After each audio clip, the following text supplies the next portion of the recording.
Mr. LLive and that boy leveled. Boy leveled. Boy leveled. Mr. LLive and that boy leveled. Boy leveled. Boy leveled.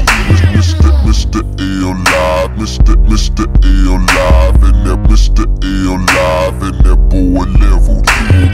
Boy leveled. Boy leveled.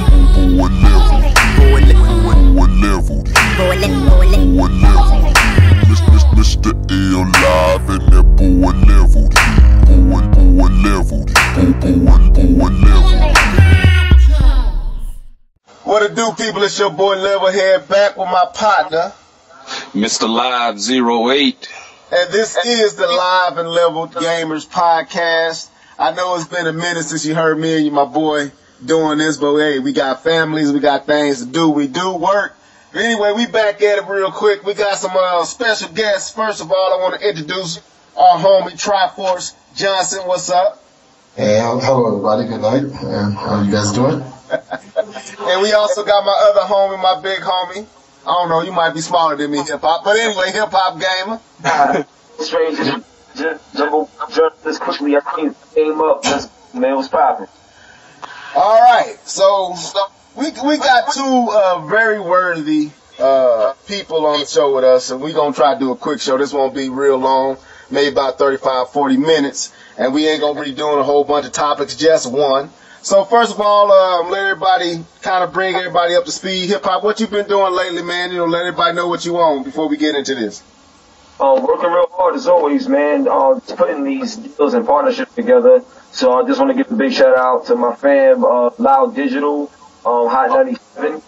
It's crazy, right? Because now, like, I got an opportunity to bring, gaming to, like, the mass media, especially being, a black journalist. That means a lot because, honestly, it's never been done before on the scale that I'm trying to do it. So, thank God for the opportunity there. And big shout out to BET because I did my first video with BET, and that should be coming out this Friday. So, that's crazy right there. So I've been working and trying to, really to the next level. And, and also just enjoying my PlayStation 4 and my Xbox One. I have a hell of a time, like, literally every game.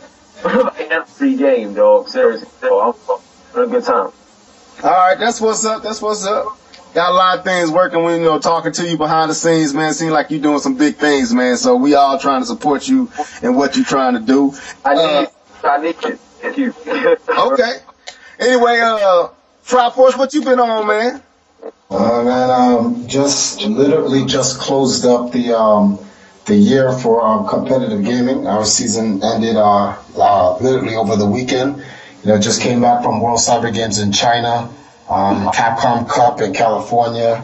We just got the Guinness Book of World Records as the #1 winning team in competitive gaming. We added 300 more wins for this season to the team, so keeping a dynasty strong. I'm preparing for 2014.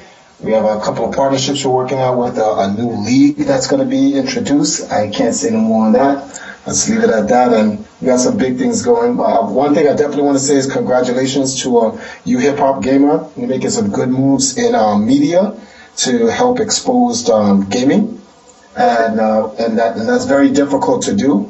And I'm glad to see that an African-American can get in from the ground floor as an actual journalist that's making some type of headway. So I definitely want to say congratulations to you on that. Yo, man, listen, man, just to you, kicking that ass. I love it. I love it. But yeah, they're stripping numbers. It's not 50 numbers. So I'm feeling that. Live, what you been on, bruh? Man, pretty much playing that Super Mario Bros. 3D World. I've been on that. And then Nintendo dropped a bomb on me today and put that Yoshi Island and Sonic for free DLC, man. Nah, you crazy? The Hyrule Warriors, they dropped a bomb. I'm in there. I am in there on that one. I sent out a tweet today saying, hey, Nintendo is not worrying about third parties. Third parties should slap yourself after Nintendo dropped that bomb today. Yeah, that was pretty cool. You know what's so sad about that? This is the thing that I think that's sad about it, right? See, a lot of people don't understand the dynamics of what's going on in the industry today. If you're looking at a lot of the third parties, it's over the years they've been consolidating. You know, huge THQ's gone, and you have these huge companies buying up. Capcom is down to 153 million, and it's getting smaller and smaller. I saw this. I forgot who did it, but I saw this this podcast on YouTube from this guy talking about the potential end of the video game industry and who it would affect and how it would affect them. And I don't necessarily agree with all the things that he's saying, because I just don't think there's a crash coming. Video games is expanding in so many different markets, the elements of games. It's not just about the actual video games anymore. There's fashion in gaming, art in gaming, there's media in gaming, health, education. There are new markets that's opening and supporting the matrix or the core gaming industry. That I think we got another 20 to 30 years on that, especially with esports. That esports is what's really going to be like the new thing that's going to keep things running. But I will say something about third party in that entire discussion. I think what's going to happen is that the third party is going to shrink. I think what's going to happen is you're going to have the three powerhouses remaining, and a very few third-party major companies standing, and everyone's going to turn into indies because it just can't afford it. It's just not going to be. It's not going to be conducive to the next generation or the next gen market, not the next gen system, the next gen market as a whole. And to be honest with you, they have no one else to blame. They can't blame Nintendo, they can't blame Sony, and they can't blame Microsoft. They have to blame themselves because they broke a core principle business model, and that was they did not focus on them. Companies like EA, companies like Activision, these guys are just going to make video games for everybody, and so that they can service the general public, so that they can make sure that they get their particular brand to as many different consumers as possible, rather than being on some fanboy stuff and say, well, I want my game exclusively on this system because some Harvard kid who doesn't even play video games says that this demographic of gamers from this age to this age plays this. You know, that's like saying a man at my age, 36-year-old, won't play Mario because I grew up on it. So Mario is for a 4-year-old. Well, I play Mario, so and I'm a game master, and I'm a Guinness World Record holder. I'm a hardcore gamer, and I play casual games. So how did this guy who came out of Harvard, who's a part of their marketing department, going to tell me what do I play? And they're getting beat in the head. These companies are getting beat in the head bad, and listening to these people that they're hiring who have no place. They really have no place in determining what sells where. People buy what they like. Like the Apple Jacks commercial. You eat what you like. And that's really what the gaming industry is. People buy Madden because they like it. People buy Mario because they like it. People buy Call of Duty because they like it. Not because it's on a system that starts your car or alerts you when a burglar is. No one cares about that. People just gonna buy the games. That's it. Well, let me say this, because I'm going to let hip-hop jump in here, after that. Because y'all kind of going down what our main topic is, since we ain't going to be on here too long. Hip-hop, you got something you want to say behind that before we jump to the topic? Yeah. Well, just to support what TRIFORCE is saying, it's like you got certain people that's so smart that they're actually dumb. And I'll give you an example. You got a lot of people that feel like because they got a degree, they feel like they're so smart, that they feel like that degree works in every facet of life. You see what I'm saying? And it's not true. See, the thing is, a person could not play a game and not do anything, but take a good business course, and they know business in every facet of it, which is not true. You got different types of businesses. You see what I'm saying? So if you're not a gamer and you don't understand it, then you're not in a position to speak on it. If you're really smart, you actually put yourself in a position to listen to the people that are experts, like TRIFORCE, like myself. I'm saying like you and just the real gamers out there that play what we like and love what we like and have a passion for it. You see what I'm saying? Right. And just to add to the whole third party thing, there is a big shrink, but I could also add that is a lot of it's been badly management with these third party companies. A lot of these people spend money on things that they don't have to spend money on, and a lot of these companies in gaming, they follow trends that don't work for them. And when you follow trends, you're not following passion. You're just trying to figure out a way to get an extra dollar. We're not realizing that when you look at the model of gaming back in the days in the 80s and the 90s and just look at that model, that same model is tried. You work your hard, love games, make something great, and do it for you. So like, keep everybody happy. So if you're a gamer, you make a game that you love to play because you're a game creator, and people are gonna flock to what you create. They identify what you are as a creator because you're a gamer as well. You see what I'm saying? And people forget the main subject and the main topic that if you're a gamer, gamers is going to recognize gamers. And it's a support gamer. Okay. But when you're in the business of games, you don't understand gaming, but you just make money out of it. Eventually, that same mentality is going to bite you in your ass. And that's why a lot of companies that you thought would never go under has gone under.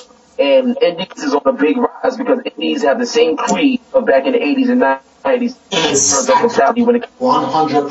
100%. They're making games that touch the principal value of for gamers. It is fun, and everyone wants to play it. So no one cares what's the games on. It could be on your phone. It could be on your tablet. It could be on the PS4. It could be on your PC. It could be on Steam. It could be on Xbox. It could be on Nintendo. Wherever it goes, if it's a good game, people are playing it. And it's funny because indie games is going to take back the very same industry they lost. Indie games is what started this industry. Back when the VIC came out and ColecoVision, those systems, NES, were literally computers in which you can create your own games, not only play them. So people back then were making games for those microcompressor systems. So the video game industry, its pioneering age was about indie games, and now it has gone full circle now. It has come back home, and that's what's making it. And the only game that's going to survive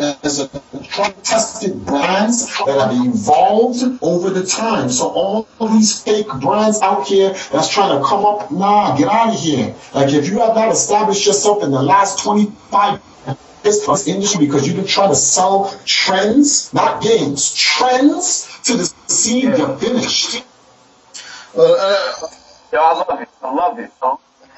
Okay, let me say this. Let me set this up because me and Live, and I let Live speak for himself. We all grown men. I'm 34, Live a little older than me, and then I think hip hop. You what? 36, 30. How old are you, hip hop? I'm 31. 30. Hey, man, you younger than me. Don't make me feel old. Anyway, TRIFORCE, how old are you, man? I'm 36. 36, so me and you about this. So we all know we've been around for a minute, you know what I'm saying? And we know what gaming is about. We know what it's for and the reason we do it, the passion we have behind it. It seems like today, and I let Live speak for himself, that the gaming industry has been hijacked by, I don't know, it's a fake war going on, everybody, if you're a Sony fan, then you can't be a Nintendo fan. If you're a Microsoft fan, you can't be a Sony fan. And I'm gonna tell you where that came from. Now, this is the truth behind the whole situation. I'm gonna blame a couple of magazine publishers for it because I was there when they started this nonsense. See, this is what happened. In the greatest era of video games, which is, I don't like to necessarily just say Super Nintendo and Genesis, so I like to just say the NES to the Genesis, because it was really NES, Master System, Super Nintendo, and Genesis. But the war started. The war started when the media got involved, because back in the 8-bit days, when you had the NES, and you had the Sega Master System, I'm a Nintendo lover. I love Nintendo games. I've been playing a lot of Nintendo games. But you can't sit here and tell me the graphics weren't better on the Master System. Clearly, the color was far more vibrant. Hey, huh? That's all you gotta say. Space Harrier. Yeah, exactly. Well, exactly. There's a lot more to it, but like when I looked at some of the games on the Master System, I was like, yo, the color is mad vibrant on the system. And everyone coexisted with the NES and the Genesis. Everyone was playing and everyone was happy. But then when the Super Nintendo came out, hold on, wait. I'm sorry, but I wanted to add to that. Back in those days, back in those days, used to be. You'd be bad when you had all the systems. Exactly. You were the man. You were the man. If someone came up to you and said, yo, you have an NES? Like, yeah, I got an NES and a Master System. Dudes was in your house. They were at your house. They were at your house. They trying to play everything. They wasn't trying to play one side, but this is where the problem started. When the Super Nintendo came out and the Genesis came out, Nintendo was like, all right, we're going to do our commercial and promote our game. And Nintendo just kept it clean. Eat Mario, sleep Mario, drink Mario. Yeah, you remember that Super Mario World commercial? And then Genesis came out with the Genesis does, Nintendo doesn't. Now, it was a hit against Nintendo, and it was still all good until GamePro, EGM started the war. And what they did now, rather than helping for business purposes, because you have to remember, they're a magazine, they now convinced the gaming industries, both Nintendo and Sega, hey, listen, we can get gamers to buy your product over your competitor by giving them reviews in our magazine and influencing them on what is the better game. Nintendo was like, why we have to go through all of that? Like, we feel our games are tried and tested. It's good. People will just buy them and whatever. Like, why you want to start something for? Why you want to instigate, right? And Sega was like, all right, we go for it. So then now, they have to include Nintendo in their magazine because you need an opposition. So this is where they try to create what they call the console wars. And then now you have people bickering back and forth. But all real gamers know, back then when you had a Super Nintendo and Genesis, like, I'm sorry, but I can't get one. I gotta get both of them. Like, Revenge of Shinobi and Shadow Dancer, Golden Axe, Streets of Rage, and Strider, all those games was on the Genesis. But I want to play my Zelda and Super Metroid and Mario Kart and F-Zero and Chrono Trigger. So you can't start that war because, like, I need to play all those games. And they're not on one system. They're on both. And then they were... At that time, it didn't matter what they were printing in the magazine because people were copying both regardless. But then the Sony PlayStation came out. And when that happened and they had 3 systems on deck, that is when it just got out of hand. Let's let Hip Hop jump in here right quick before you go on try. Okay. Yo, I agree with a lot of what you're saying. It kind of reminds me of Hip Hop. It was East Coast West rivalry. Exactly. Because it's the same thing with the media. But what I would like to say is this. Hold up, Hip Hop. Your mic keep going in and out. I want them to hear what you're saying real clear. Okay. Is it something with your mic? I don't know. What about now? Am I good now or? Keep talking. Alright. Well, there's pros and cons. Yeah, you good. The media. But the thing is, I give examples. The cons is, trying to go against each other. And, in some ways it can hurt the business because people feel like they have to align themselves with something. So something that they would normally buy, they won't buy because they feel they need to stick with this. So that's loss of money and loss of growth in the industry. So that's where the con is at. But there's pros to this though, because now you get the best out of, a lot of these, companies, because now when you make a competition out of things, people, it's not that they didn't take it serious before, but they think harder, they work harder, they feel like they got to be on their toes more consistently. See, when things is too comfortable, people will easily get laid back, you know what I'm saying? And they can do great work, but it may not be to the greatest of their ability. but sometimes you need that push. And I feel that when PlayStation came to the market and their mentality of multimedia and taking gaming beyond just gaming, this is what we see today. And to me, I feel like, I feel like that's pro. Because even though, you know, gaming what it was before, if you look at gaming now, it's not just looked at as gaming. It's looked at as a movement. It's looked at as something that's much more credible in the form of multimedia. See, when gaming can be mentioned in movies and other music and other forms of entertainment, now gaming has been more widespread now.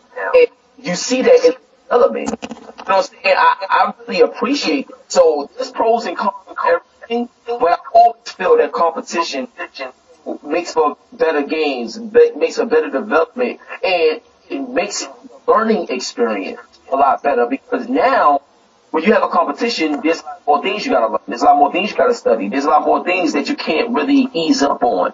And I feel anything that pushes you further to make something better that we love, I think that's great. So there's pros and cons, but the way things are now with the console war, I love the console war.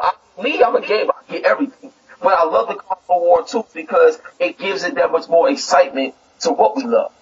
You know what I'm saying? I just feel that there's responsibility with the media that comes along with the console war. Meaning that in the media and you explaining things, you can't be biased. You got to call it a spade and call it how it is. And I history that always happened, and that's where I side with TRIFORCE. Like, if you're gonna compete, that's great. Like, being TRIFORCE right now, you a Guinness Book of World Record, all right? Let's say I'm trying to get your spot. I gotta work hard. I gotta train. I gotta bust my ass in order to try to bust your ass. But that's just good for the industry because it's competition. But exactly. But the thing is, that's the good part of it. Also, a bad part of that competition, and that's where the media comes over and make it biased. No. I think you kind of slightly misunderstand. There's nothing wrong with the competition. The problem is when you corrupt the competition. When Sony came in, there was there's a third guy, you got 3 people on the battlefield, not a problem. But call it what it is. The problem is, and it has nothing to do, what I want you to understand that is this has nothing to, because I'm trying to go through the whole timeline. And at the ultimate end, you're going to understand what I'm trying to get at. In the beginning, this has nothing to do with the consoles. Like the consoles, and it had nothing to do with the first party. The first party was good. They was doing what they were supposed to do, making their games, getting their systems, getting their third party. They were doing their business. The media, what they tried to do was over sensationalize it, even down to downright lying. Yeah, straight downright lying, just to manufacture competition. And what happens is that games that were terrible were getting okay scores. And you're like, you trust, let's look at our normal media today. You trust in the media to get you new, relevant, informative, and factual news. But when you have a news station that's giving you bad news and they're warping the news because they want to try to just to sell a paper or get you to tune in and watch, then it's like terrible. So that's what the media did. And then what happened was when they saw the boom in the business and more companies were investing more money into the technology because they're overselling the whole technological graphical thing, and everyone's going to the trends of the graphics and they're forgetting about the gameplay behind it. So it's like, listen, forget about the storyboard or the design of the game. What you need to focus on is the graphics. Yeah, but then all this is just like, it's looking good, but it's not doing anything, and yada, yada, yada. Yeah, don't worry about that. What we need to do is the game needs to look good. And when they start doing that, and they saw the over sensationalizing of it, and the sales went up, it influenced the first party companies to say, listen, this is the best way for us to make our money, so we have to now go along with it. And there your war starts. Well, actually it already started, but then that's when the war really got engaged. So now you have companies trying to straight that out right, like bury other companies. And straight up, like, it doesn't matter how good your game is. Like, remember this in the beginning, I'm going to show you how the media rocks. Nintendo created a video game system. It's called the Famicom. Nintendo in the 80s promoted their system as a family computer where everyone entertained themselves, called the Nintendo Entertainment System. On the back of the box, little Billy, Sarah, Jennifer the wife, and Bob the husband, right? I'm not even sure if there was a dog in the they were video games, although you can see that the controller was not even plugged into the system. But that's not the point. The point is that you can look and you're like, this was something created for the entire family. But the media, I'm just showing you how godlike the media is. The media changed two entire generations to believing that Nintendo started off as making video games for kids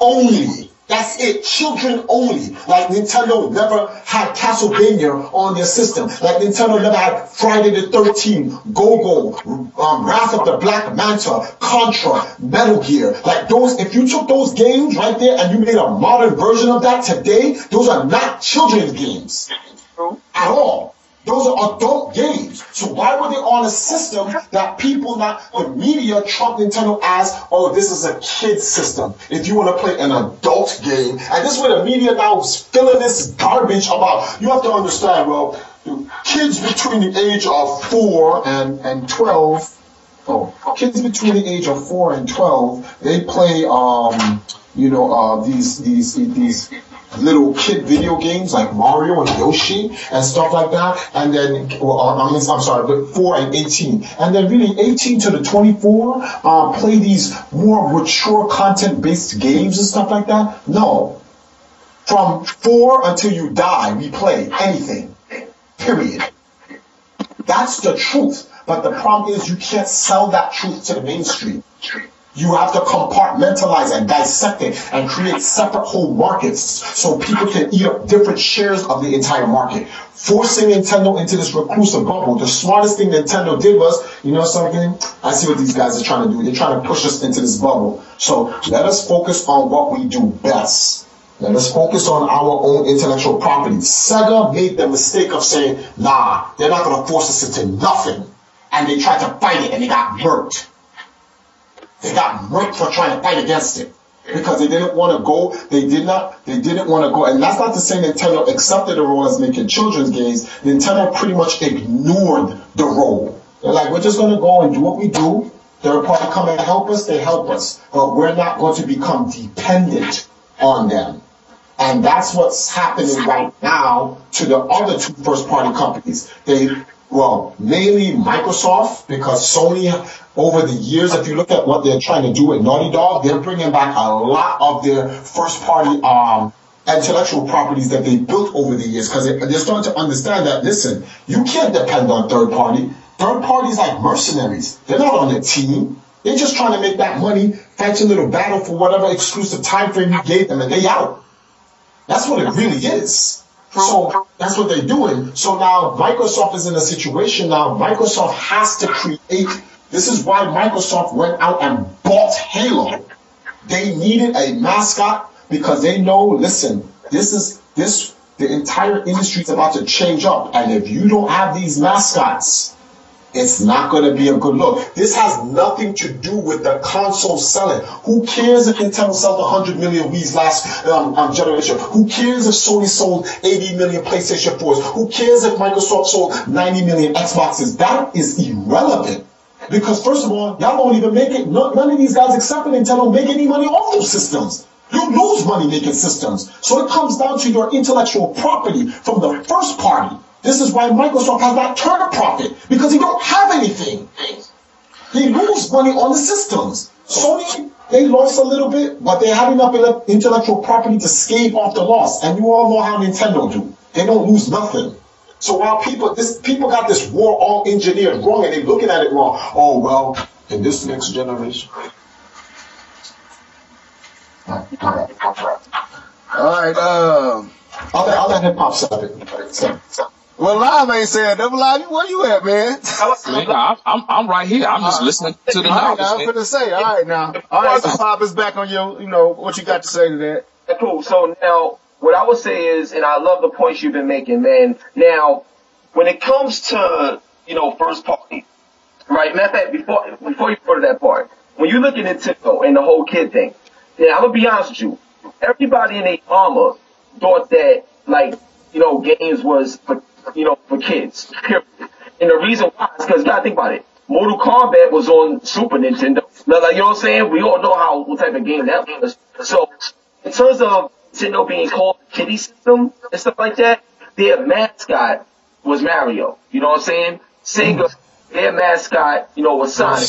When you look at when Sony PlayStation came to the scene, Crash Bandicoot, you know, that was labeled as their mascot. But Sony really didn't have a mascot of their own because right out the gate, you know what I'm saying, they was just putting out games. Like, you know what I'm saying? They wasn't really known like how Sega and Sony was. Let me ask you a question. I don't mean to interject. Let me ask you a question, right? You know about, I don't know how much you know about Sony. What was one of Sony's flagship titles that sold very well when that PlayStation first dropped? It was a platformer, just to let you know, a 3D platformer. I was about to say Jumping Flash, but that's exactly it. That's what it was, right? Jumping Flash? Yeah. Now, the reason why I brought that up, right? Because that game is a general audience game. That game could be on Nintendo and it'll be A-OK. It was on PlayStation and everyone loved it. No one complained about it. Now, but check this out though. Here's the thing that's funny. See, when you back in the day, both of them, because of the way those games looked, they was always treated as something for kids. Regardless if the game was hardcore, it was still treated for something for kids because they wasn't able, technology-wise, back then, to show you what they can show you now. You see what I'm saying? Nah. What are you talking about? Flashback? Are you kidding me? No, listen, understand my point. My point is, when you look at you know, PS2, I'll tell you the PS2 era. When PS2, the regular Xbox and GameCube, when you look at that era and stuff like that, that's when Grand Theft Auto was introduced in this big 3D world, killing cops, but it looked, even though it still had the cartoony kind of look, it looked believable. No, dogs, yo, listen, you forgetting about Narcs. No. Yo, when Narcs in the NES game on Narcs, well, the Super Nintendo, well, actually it was NES. On the NES game of Narcs, Narcs. dudes was throwing syringes. The syringes were big enough for you to see what you were injected with AIDS and you getting killed. You were blowing people pieces off. What I'm trying to explain, because you have to understand what you got. Hold on for a second. What's up your take? Okay, go on. The way it looked. Like, see, example, if you could have Splatterhouse, that was on Graphics 16 and shit, you see the guy with the Jason mask running around killing people, you see it, but the way it looks, it doesn't look real, but you know what's happening, but it don't look real. You know what I'm saying? You can tell it's a fucking game. When you look at games nowadays, like Heavy Rain and Beyond Souls, this shit look like movies. Like you saying, so games can show you like shit in real life that looks like real life, like shit that you would see going to a movie. Now it's not looked at as a game. It's looked at something that's much more serious in tone because of the technology that we have today. When you look at NBA 2K14 on PS4 and Xbox One, people are walking in like, oh shit, like who the they think they looking at a real fucking game. Then the place what I'm trying to say is the pieces of people looking at and the graphics and how brutal it is, all the dynamics of a game can come to life now. And now, when you look at it, now for adult. So right now, when you look at games, and you look at Nintendo, you look at Microsoft, they're promoting the Halos and the Titanfalls of the world, like that. You know what I'm saying? Sony is promoting the God of War and Uncharted and The Last of Us of the world. All those shit got brutal themes. And when you look at Mario is Mario, Donkey Kong. You know what I'm saying? Like, but you'll see. You're right. You're right. Hold on for a second. Hip hop. You're right. So when people talk about Nintendo still being that kiddie type of thing, they they chose to be that because they off their heart. Why do you think that came out, it was something that was fucking easy, simple. Even character models didn't even have arms. Like, it's not like, it was not meant to be taken seriously when it comes to that stuff and shit. And that works for them. That's great. But right now, when you look at the technology and moving forward, there's games that look real life.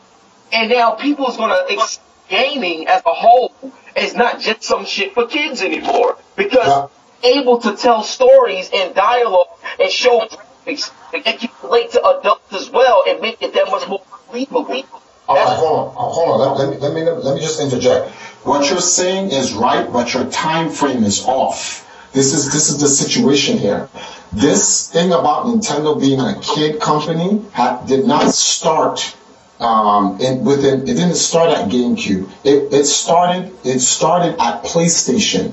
This is where it started. So there were no graphics at the time. Actually, it started at Super Nintendo because the first argument that was started, and I apologize because it's not even Sony's fault. It's actually Sega's fault. It started when they made both versions of Mortal Kombat because at that time, we thought Mortal Kombat's graphics were the most realistic game graphic. It looked real life. The engine for Mortal Kombat 1, if you compare the graphics for MK1 to MK2, MK2 looked more like a video game. MK1 looked like real life. In its time. Now, both of the games were there. You had to put in a blood code, a cheat. And the reason why Nintendo did not want the blood in the game, because the content of the game, blood does not make your game mature. That's not what makes your game mature. What makes your game mature is the content. The suggestive content of the game. So even though there was no blood code, Raiden turning you to ash after you die, it's the content that after you've defeated your opponent, you have literally destroyed and killed your opponent. And by using a lightning beam that turns into ash, or Sub-Zero freezing you and uppercutting you and you're exploding to ice pixels. That is what makes it mature. When you look on the back of a mature rated game, there's a word. It's called gore. Gore, yeah.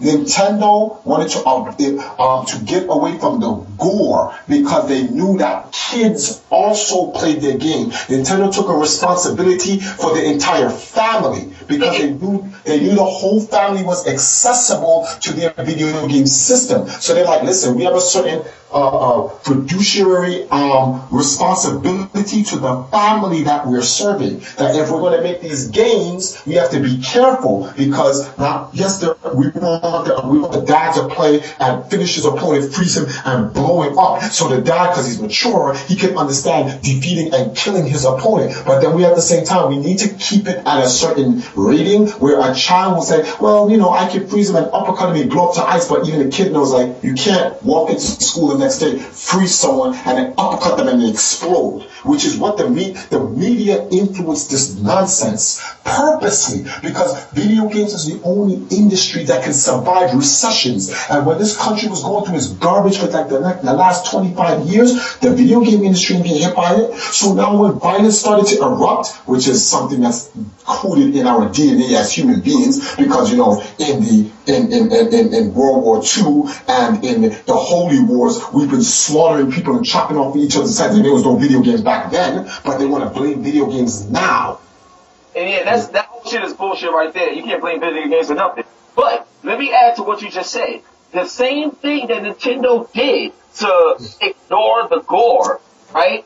It's basically what you're saying is you're indirectly supporting the fact that, hey, we can make mature games, but we trying to make sure the family is this and family is that. Now, you gotta understand, the fact that Nintendo took that notion, that means that it was always more focused on the kids, which is great, it's no problem. But Sony was like, look, no, fuck that. You know what I'm saying? Like, we want to go all out and show what we do, and we're not going to, sit back and, allow that to happen. So when Sony came into the game and, moving the game industry forward and Grand Theft Auto being on that system and all this other stuff, they wanted to push the button because they knew that you can't continuously always talk to one area of the family if you want games to get to where you want them to get.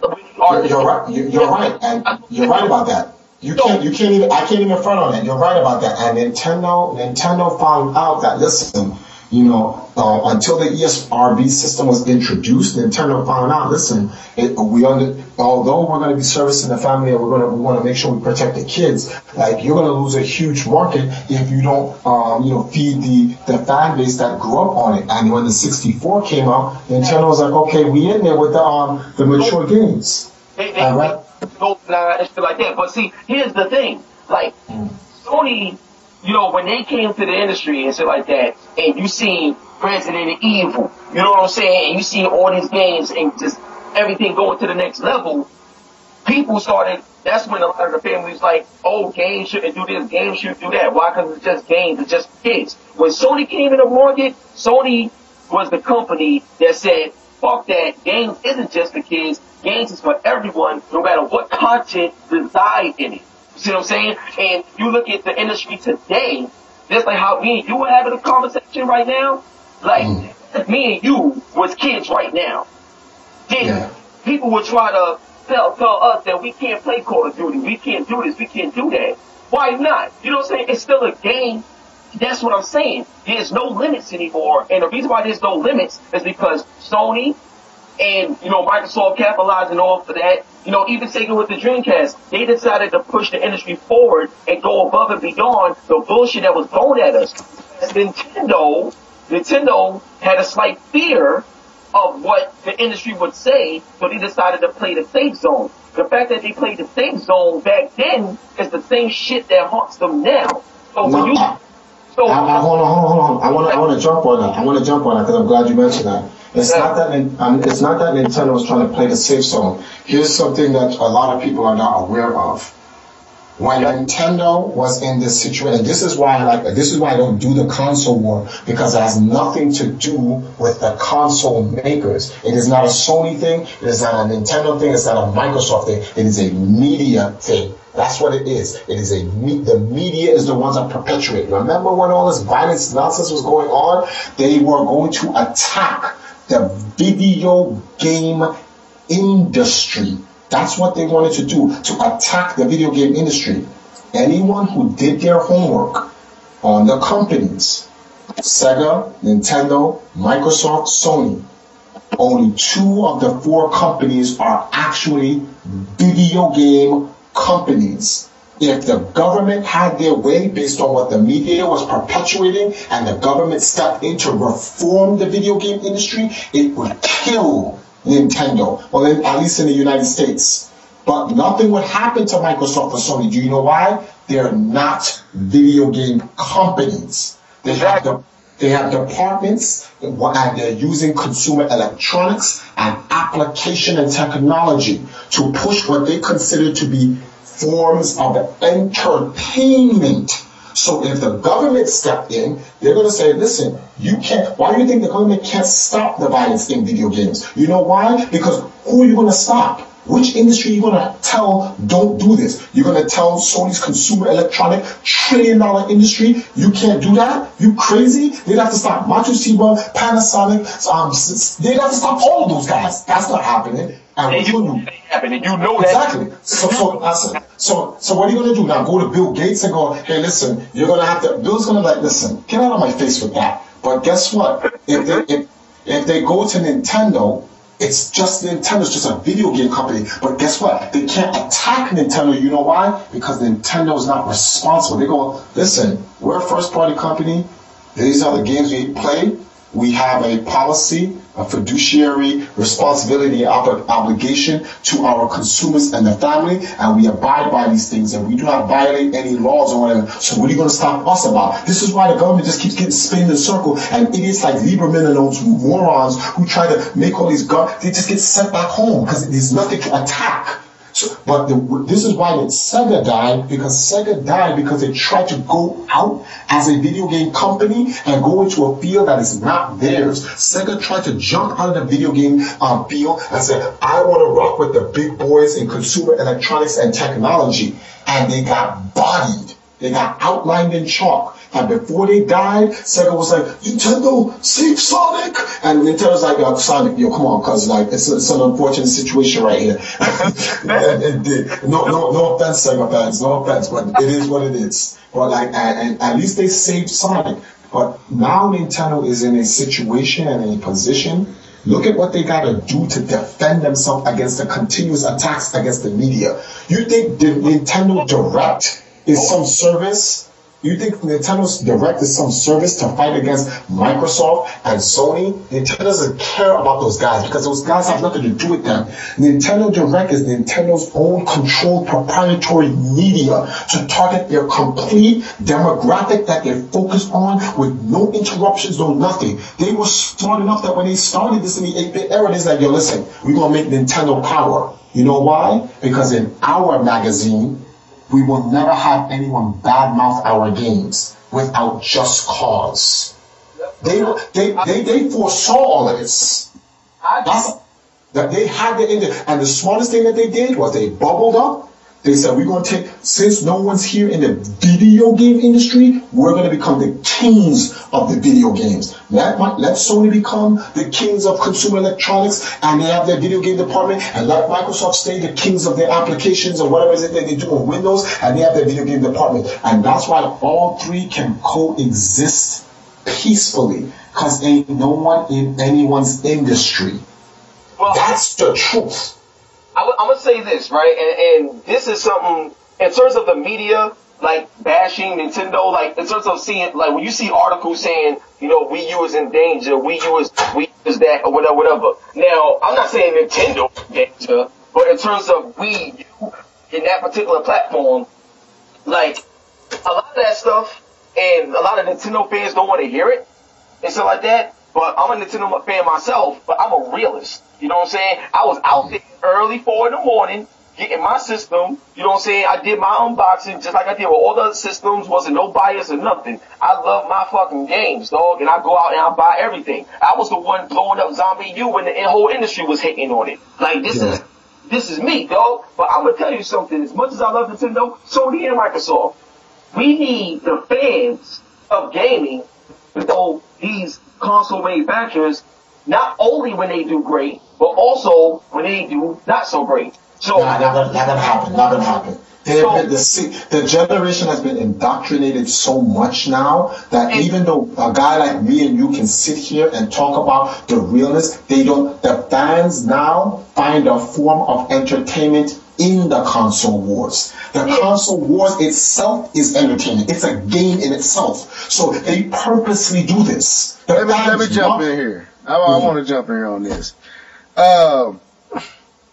My thing is, like I said, I don't have the platform, you know, hip hop you have, nor do I have the platform and the accessibility to different individuals you have, TRIFORCE. I am at you guys, you know what I'm saying? When hip hop does an article, when hip hop does something, I only can hope that hip hop chooses to treat us as fans and consumers just as he would treat a Sony fan and a Microsoft fan. My problem is, and when he talks about the Wii U is going to fail, you know, when people talk about the Wii U, not you, hip hop. That's why I rephrased it. I was wrong. I didn't mean to say that. When you hear the industry say the Wii U is going to fail, the Wii U is going to fail. Hold on, the industry or the media? The media. This is my problem with that. If you look at the Wii U and you look at how, and I tried to show this to somebody else, the Wii U, the Wii U bashing in the media started a year before the Wii U even came out. Yeah.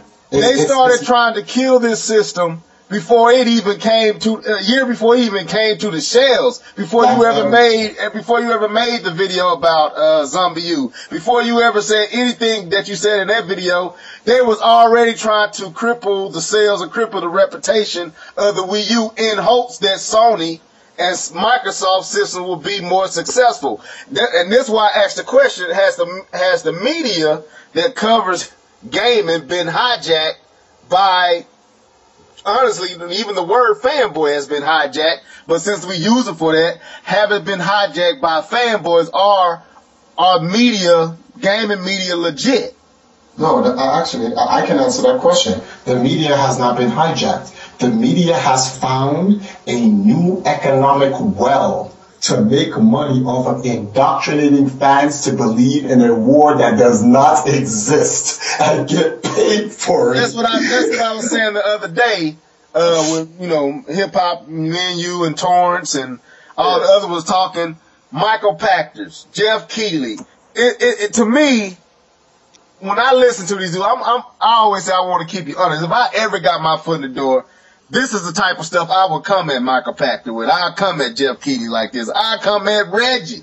I don't care who it is. I'd be honest. You know, I'm saying you don't, because I believe you do. You know what I'm saying? But you honest.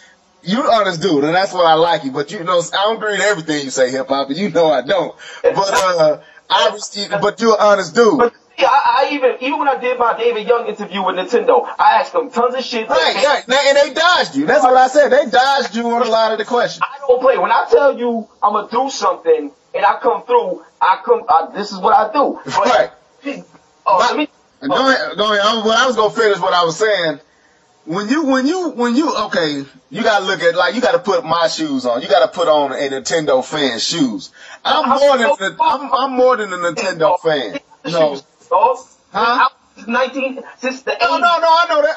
What I'm saying is, you're a Nintendo fan. I'm talking about those who really like full-fledged, they heart beat Nintendo. I ain't gonna say you that. You love Nintendo, but your heart don't beat Nintendo. You know what I'm saying? Your heart don't beat Mario. Your heart don't beat Zelda. You gotta put your feet in cats. Hold up, wait. First of all, Mario was the reason why I got into gaming, period. Yeah, he told me that on Twitter. He told me that on Twitter. No. So hold up. Let me rephrase that. In life, can you ever, anyone in life, I'm the most passionate journalist that has ever been seen in gaming history from a journalist standpoint. Yeah. I tell you, hold up, when I tell you my heart beats gaming, my heart beats gaming. You don't think I got Super Mario 3D World, son? I got that. What to do? I'm not trying to make this at you. What I'm saying is, let me say it like this. What you're trying to say, here's what I think. What you're trying to say is that in the industry now, right, you have people that talk more about certain systems than others. So me, I don't talk about Nintendo as much as I talk about a Sony and a Microsoft. That's true, but just because I talk about something more than the other doesn't mean I have lack of love for one. I'm a journalist, dog. I work on the material that's put out there. So if one company is doing more things to talk about, it's gonna come across that way. Well, all right, let me. That's what I mean. All right, you right where I want to go. Okay. To me, that's why I said sometimes you have to take your shoes off and look from the perspective of a guy like me. Okay. All right. When a guy like me looks at a guy like hip hop, Greg Miller, Game Trailers, IGN, GameSpot, whatever else you want to say, when a guy like me looks on, I see what Nintendo is doing. I see Nintendo making just as many games as Sony making and Microsoft making. I see Nintendo doing, wait a minute, let me finish. I see Nintendo doing a lot of things. Honest, man. Let me finish. I see Nintendo doing a lot of things. But when it comes to the media, Nintendo is almost like, well, what they doing is irrelevant. Why? Because it's Mario, or it's Zelda, or it's the old and always done. I want to go check out God of War 4. I want to go check out Call of Duty 15. And it's like, wait a minute, you know, that's what I don't understand that. That's the part I don't understand. Level. So let me jump in on that. So now we passed it because I actually already mentioned something about that. To be very honest with you, hip hop, that's got nothing to do with hip hop gamer. No. To be honest with you, it no longer has anything to do with the media because Nintendo now has found a way to distribute their games in a way that they can control. So to be honest with you, the only way you're going to hear from Nintendo from mainstream media is through their Nintendo Direct. It is when you look at E3 this year, right? Look at E3 last year, and look at E3 this year, and compare E3 to every other year ever, right? When I don't know, well, hip hop, he was at E3, but at Nintendo closed off their section to the general media. If you weren't invited by Nintendo, you're not getting in. They did not want the general media to cover the game, and they have good reason. Because most media, you have guys that every year at E3, they come and stand on like, you're going to cover the Nintendo? Yeah, I'm going to go into the so corny games that they got. Like, they're ready to like, bash it. That's what I mean. That's what I'm trying to get at. Maybe I ain't even saying it right.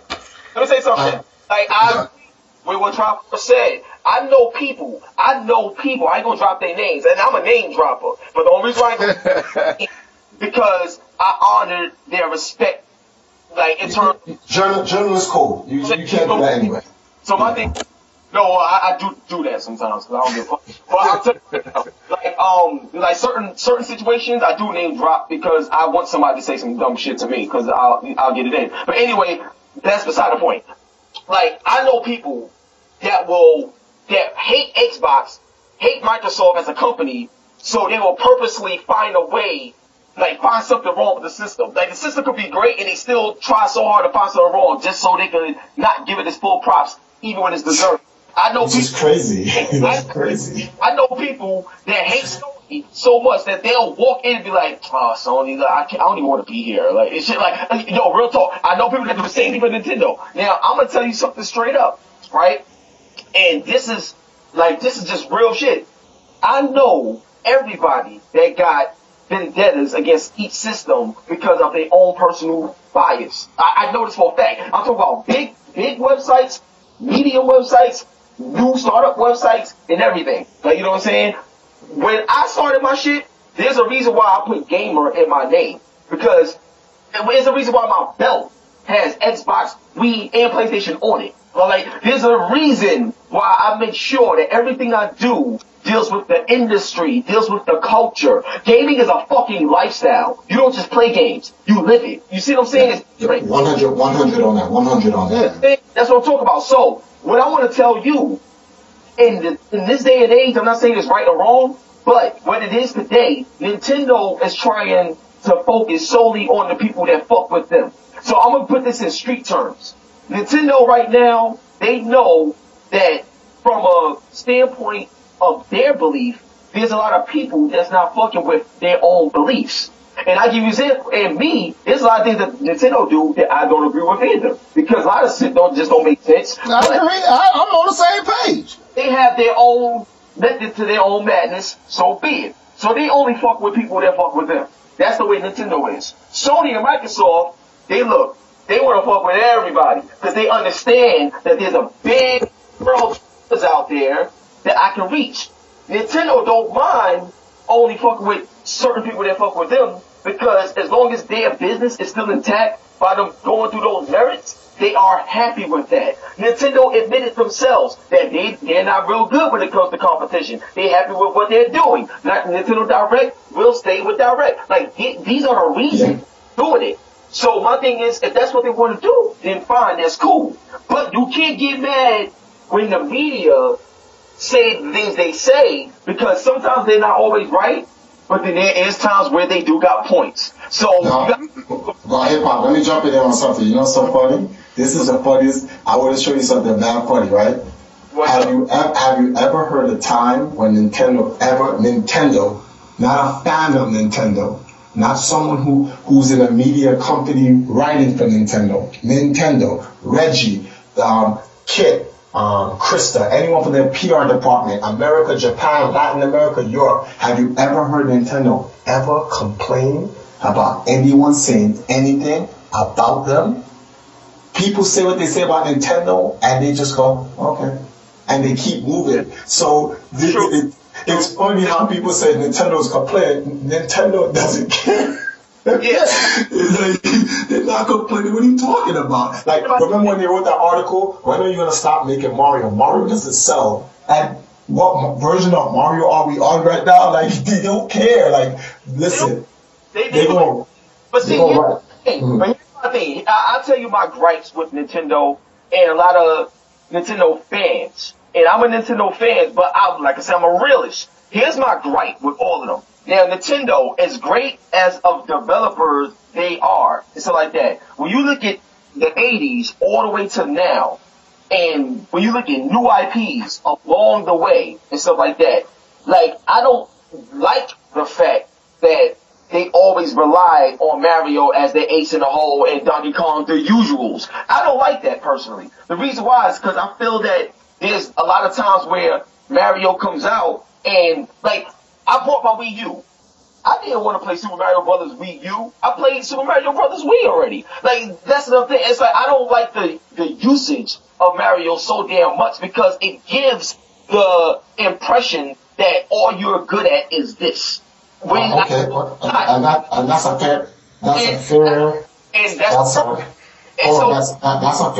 fair reason, but you have to understand the reason why. Yeah, no, I understand the reason why, and I respect it. I just don't like it, but I respect it and I understand it. And the thing is, you're a fan. Like, okay, bet, fuck it. I'm gonna use you as an example, right? I'm a fan of TRIFORCE. I love your gaming skills. I love this and shit like that, whatever. But when a fan is like, when you're truly a fan of something and you know a company's or a person's capability, and you see them not pushing themselves to the limit, just always playing it safe because they know they can bank off of this.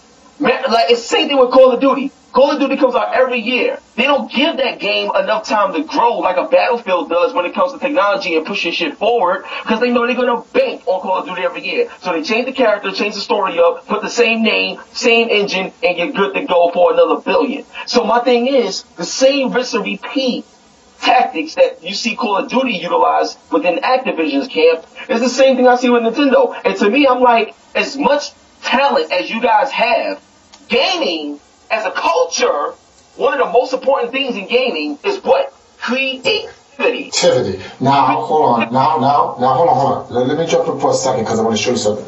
Okay. Nintendo does not have an option in this. The reason why you're getting Mario, you're getting Nintendo's core titles constantly over and over is because of the situation. For every action is a reaction. Nintendo is actually being forced to give you the same thing because the people they depend on to give you something different. That's what it's like. Well, last time I was on Live and Levelhead, you know what I said? Strip away the third-party companies from the entire industry and let the three companies run. You're going to get the same Halo. You're going to get the same, well, okay, I'll throw Lara Croft in there. You're going to get the same Tomb Raider. You're going to get the same Crash Bandicoot. You're going to get the same Mario. Because those publishers, those first-party publishers and the second-party guys, all they can do is what the money that they get back from the profits to put, they have it's called staples. That's what they do. They give you their staples. However, the industry, the first party looks to the industry to give them the diverse content. Your problem isn't with Nintendo. This is why I no longer get involved in the system war because I know who's the perpetrators. The perpetrators are the media and third-party companies. That's why when the third-party companies open their mouth trying to talk trash about Nintendo, the reality is you would not be here without Nintendo. In fact, you wouldn't be here without any first party. You wouldn't exist now if Sony didn't give you your exclusive contract. You wouldn't exist now if Microsoft wasn't doing this shit. And you damn sure wouldn't exist back in the days if Nintendo didn't keep you alive. This is the issue. But what happens is we are forced to look in a direction and we're looking at this hologram. It's an illusion and we're told this is the reason, but it's not. The first part, if you take Sony and put it in Nintendo's shoes, is it Sony's fault why they keep coming up with the same Crash Bandicoot, Sly Cooper, and God of War? Is it? No, because you looked at. I disagree with that one, man. We about to have a slight showdown because I do got to get out of here soon. But we about to have a little slight showdown. See, my thing is, when you are a content creator, you don't care about what nobody else think or say or the situation you're in. If you're a content creator and your shit is that good, then you're going to put out what you feel, and if you're a true gamer, you expect true gamers to fuck with what you're putting out. So my thing... Pause, because I'm going to show you something. You know what that's like? Let's say we playing basketball, right? Right. Jordan is hot. We need to win this game. Now, I know I'm nice, so I have a choice. We down by 2, we need 3 to win. 3 seconds on the clock. Okay. Do I pass to Jordan to win that game, or do I shoot? Now, I'm going to show you the situation. Nintendo is Scottie Pippen, and he passed to Jordan. Jordan took a shot and won, right? And now, Sega is the Knicks, and instead of dunking the ball, Ewing laid it up. Okay. You gotta go to the hand that feeds you. This is a company. They have an obligation. Every single company has a primary directive, and that is the survival of the company. Okay. And if Sony ever dare do what Sega did, they'll be dead. If Nintendo does what Sega did, they'll be dead. If anybody does what Sega did, they'll be dead. You can never go away from the hand that feeds you. Now, I'm going to use your own analogy against you because I don't agree with that. Now, Jordan can have the hot hand and stuff like that, but there's been times where Jordan has the ball and Steve Kerr had to make that shot. Oh, wait, wait, hold on. Let Jordan pass the ball. I'll let you talk. Hold on. So here's the thing that I want to say to that situation, right? Jordan, there's times where Jordan got to pass the ball and let Steve Kerr, let somebody else shine. You know what I'm saying? Now, the analogy I just gave you with that is that let's say Jordan is your Mario and stuff like that. The greatest Mario is, Jordan didn't start winning championships until he started using his team. Now, the thing is, there's going to come a time where Jordan never won championships by himself. Once he learned how to use his team, that's when he started winning. So my thing is, if you always relying on Mario and stuff like that, yeah, you're going to win some, but if you don't utilize your team, you know what I'm saying, you're going to lose.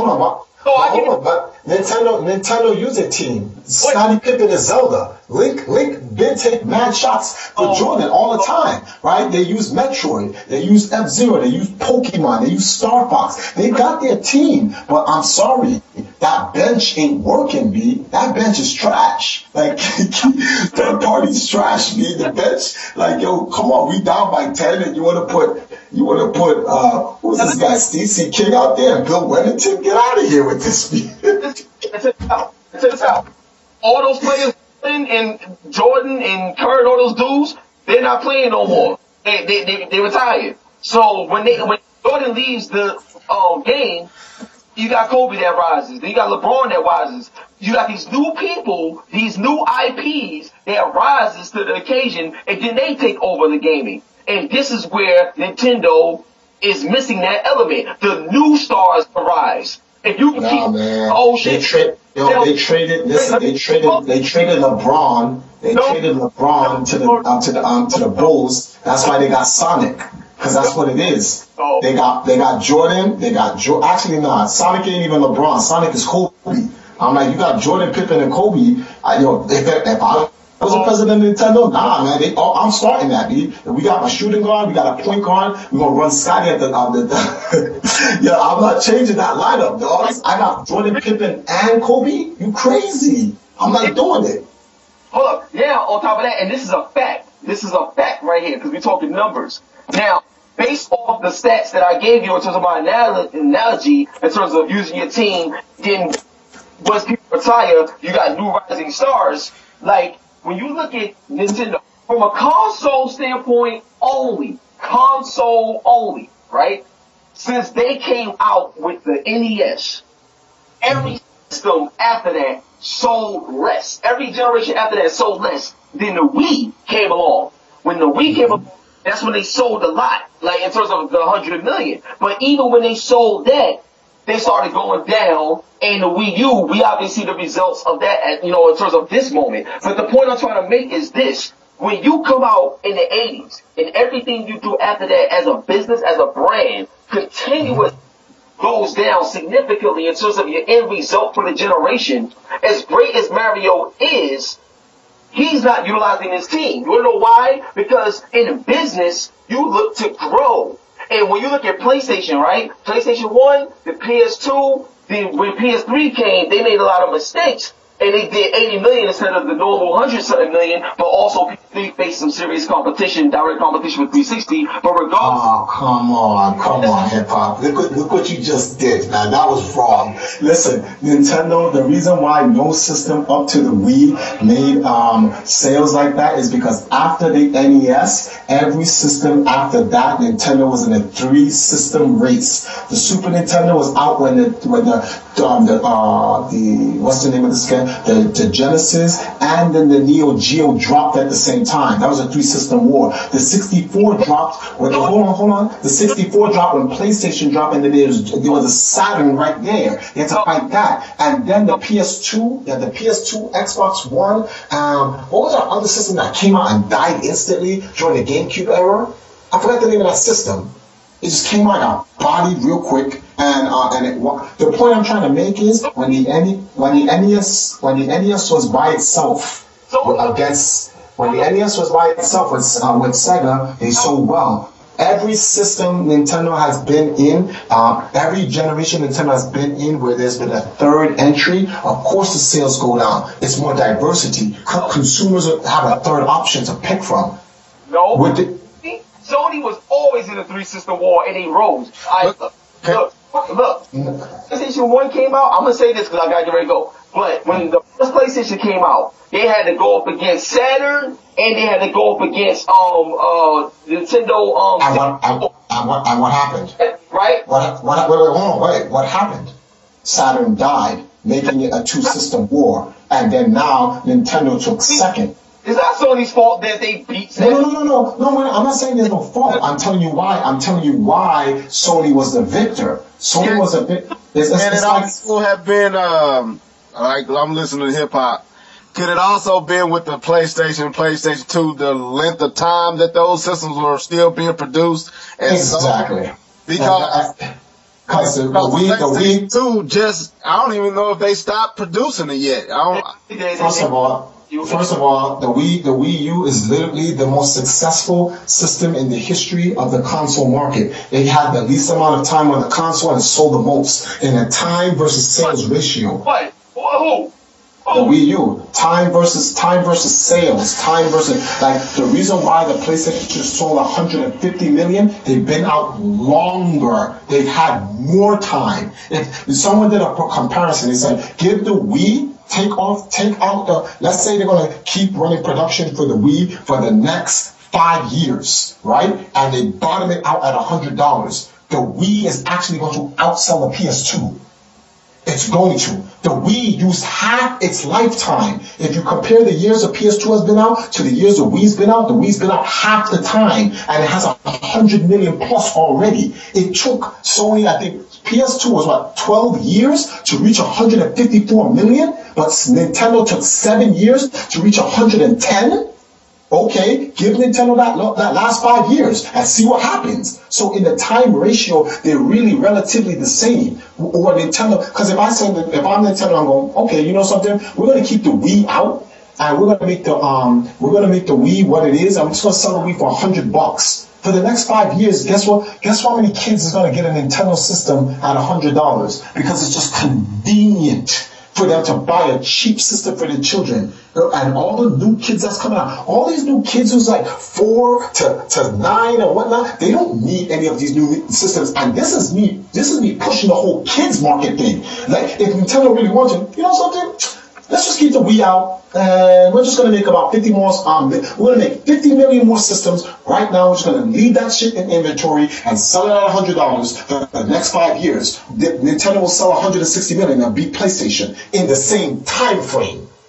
And then, we're the new console, the all-time seller in the same time frame. But that's irrelevant. Like, those numbers don't mean anything. The point I'm trying to make is that Sony's numbers, the PlayStation 1's numbers, came out and they dominated. PlayStation 2 came out, dominated even more. PlayStation 3 came out, they went down. The better the competition, the harder it is to sell. So the point you were trying to make against Nintendo is mute, because everyone gets it like that. Everyone suffers it. Sony was going up against a powerhouse with Nintendo in the Wii, during the Wii. Come on, you had the Xbox 360, the Nintendo Wii, and the PS3. Now they couldn't sell 100 million? It's not because Sony sucked. It's because you had two other powerhouses in the industry. That's the reason why. It's no discredit to anybody. The fact they sold over 50 million with those two other powerful people in, that's a credit. Any system in the last generation that sold 50 million, Nintendo, Microsoft, and Sony are all godlike for selling 50 million in an oversaturated market. No, I understand all of that, but explain this. How is it that PS2 could come out the Dreamcast, right? And when then the GameCube came out and the Xbox came out. So PS2 was the Xbox.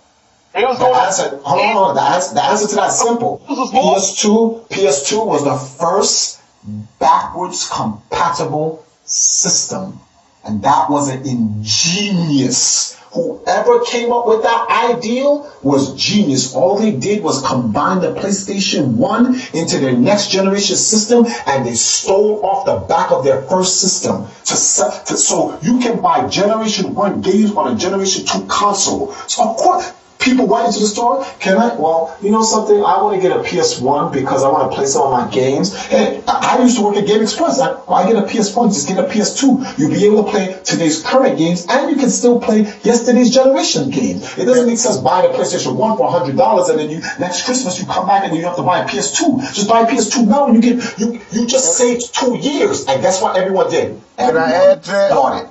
Can I add to that, though, before you go hip-hop? Yeah. PlayStation 2 also had the backing of the media. Oh yeah, well, that's so. But Sony is a media company anyway. So I'm just saying, at that time, I worked in. I was managing Blockbuster Video, and we used to get magazines in. Well, they weren't magazines. They were stats and sales trends, and Sony had like what the reason the Dreamcast died was not because the Dreamcast wasn't a great system, and in many ways had better games than the PlayStation 2 had. It was because the media crushed the Dreamcast and made the fans who buy into the war think that if you didn't have a PlayStation 2, you wasn't gaming. And that's what they did. And Sony and Sega couldn't really...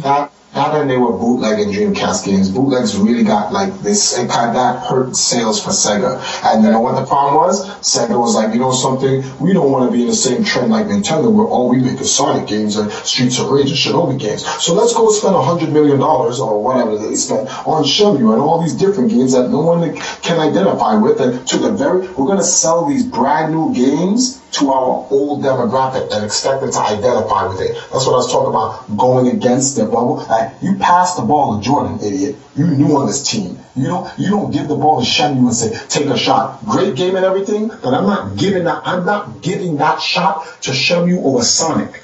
No, that's stupid. Any Sega fans will say Sega's stupid for that. Come on, you had Golden Axe. Where was that? You had Streets of Rage. You had all those other classic titles. Where was a new Vectorman? Well, actually, Sega didn't make Vectorman. But the point was, there was a lot of great games by Sega that they just didn't follow up on, and they tried to go a new route, and they got bopped. Nintendo tried the new route. Hey, let's bring in Silicon Knights. Let's try to make a new suspense. Eternal Darkness was godlike, but it didn't sell. So Nintendo's like, oh my goodness, what are we gonna do? We gotta save the company. Oh, put out Wind Waker. Return sales for Nintendo. Oh my goodness, thank God we have Mario and Zelda. Because if we didn't and we be trying these new games, we get bodied. So that's what Nintendo does. You know what we're gonna do? We're gonna try something new, but just in case it fails, Mario, Zelda, Samus, Pokemon, Star Fox, F-Zero, get ready. Because if this don't work, we need you guys out on the battlefield. When they drop Pikmin, they dropped something right behind that game. It went right behind. Pikmin didn't just come out on its own. You stupid? Did you think Nintendo's dumb? You think they're not thinking about this? Nah, man. They think way ahead. They ultimately, because I know hip-hop, you gotta go, and myself, I gotta go as well. Ultimately, we got this war backwards, dude. This is not the console's fault. This is the media and the third party's fault. Not so third party in their face, because, I don't care about third party like that. The ones that make good games, they make good games. But for the most part, they're hot garbage. And that's the truth.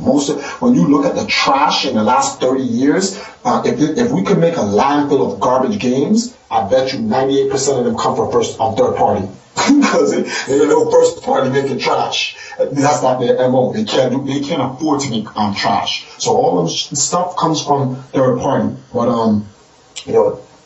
I'll let you finish up before I actually go. But I'm gonna end it on that. Like, everybody out there, you guys gotta wake up. The media got you guys hating 3 great companies that make great games, especially when they're coming from the first party intellectual property. You guys need to just cut it out. Listen, buy your games, buy your systems, and you play them. All 3 of them. I'm an advocate for everybody buying all 3 games. You call yourself a gamer, then you buy them. If you're just an electronic consumer, well, I guess you buy what you like, right? And leave it at that. But like this whole thing, stop buying into this console war nonsense. This is for geeks that, you know, they were 12 years old, they grew up, and they're still arguing about console wars and all this other nonsense. It's a waste of time, man.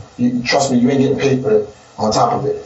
But hip hop. Well, man, I'd love to have a segment on your show. Well, next time you're doing any type of show, hit me up. I like to talk. Office. You gotta come to my office, man. You in New York, right? Yeah, I'm in New York, man. You gotta come to, where you at? I'm in New York. You're in New York, exactly. Yo, you gotta come to my office, man.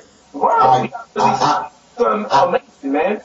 After this, I'm gonna text you my personal telephone number in the Skype, and we can set up. I'm gonna let you close out, all right?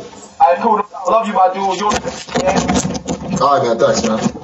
All right, so, yo, this has been great. Live and Level. I appreciate you guys, man. Like, no problem, man. You know, I love y'all, man. You know, in hip hop, like I said, man, I got so much respect for you, dude. You just don't know. And so anytime I can have you on and you can come and chop it up with the people that tune in to us, man, I enjoy it. So just keep doing what you do, man.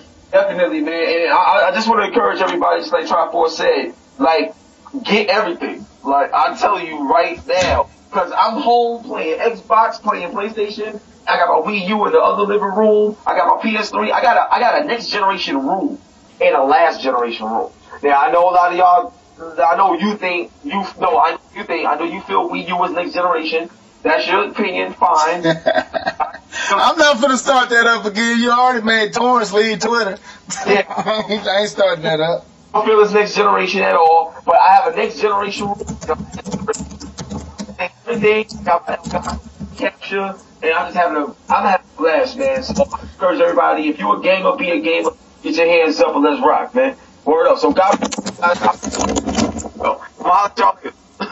all right, yo, Level, thanks for having me. And I know Live is not on, but Live, when you hear this podcast, thanks for having me again, man. Let me know when y'all want me back on another time. I'll definitely get back to you guys. All right, man. Well, like I said, it was just an opportunity to shoot the breeze about, a good, important topic, and I think everybody need to hear this. It was mellow and respectful, and I think very educational. So. This is gonna be pretty cool, man. So I enjoyed you, TRIFORCE, and we look to do it again, man. On behalf of me and Live. All right. I'm out, and thanks for having me, man. All right, deuces. All right, later. Mr. L live and that boy leveled. Boy leveled. Boy leveled. Mr. L live and that boy leveled. Boy leveled. Boy leveled. Mr. L live. Mr. L live and that Mr. L live and that boy leveled. Boy leveled. Boy leveled. Boy leveled. Mr. L live and that boy leveled. Boy leveled.